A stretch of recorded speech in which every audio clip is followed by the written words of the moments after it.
Right, I'm going to shove this Eccles cake down my throat, make a cup of tea, and go and get that carburettor off the car.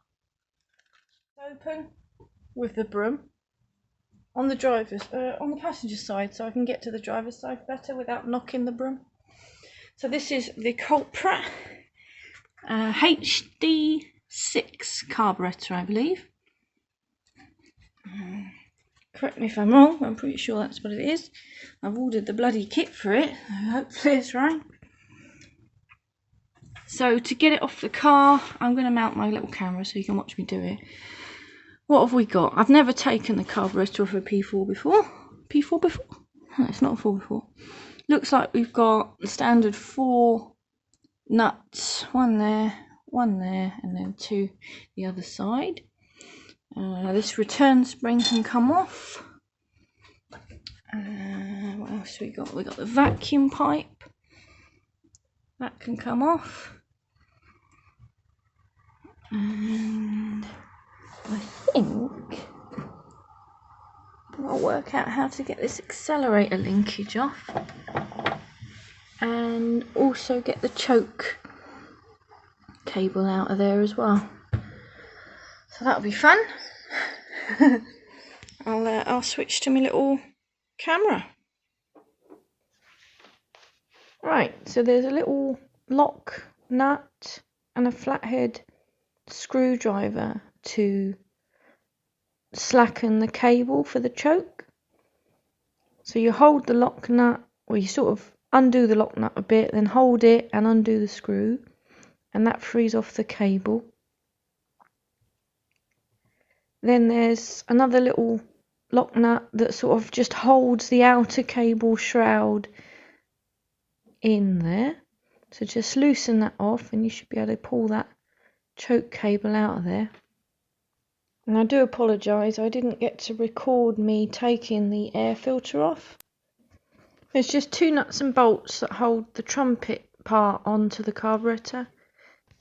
A couple of hose clips to slacken off, and then all the air filter housing pulls away.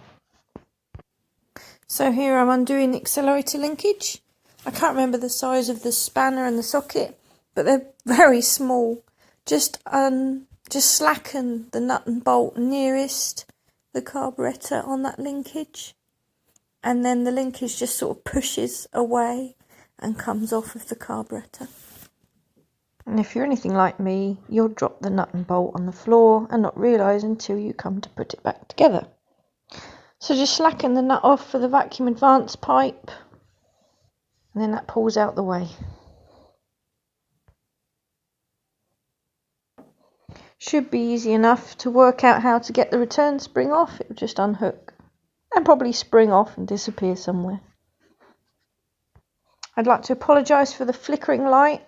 I don't know why, but my camera was picking that up from my torch.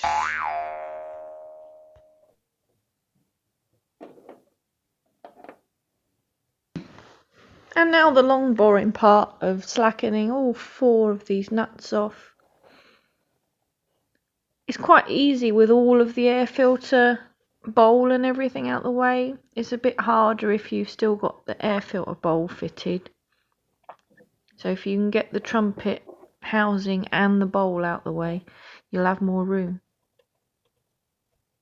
You just got to loosen them off.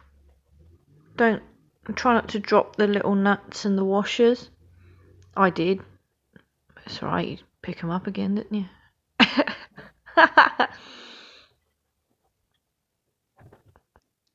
Connected to the 2 bottom nuts is also the little bracket for that return spring.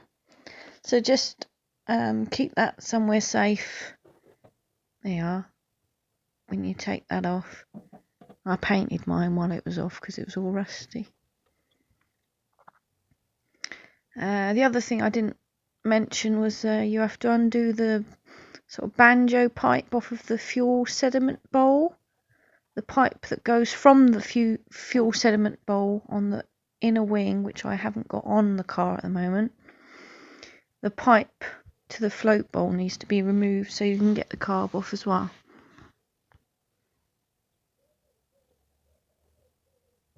Oh hey, it's the last nut.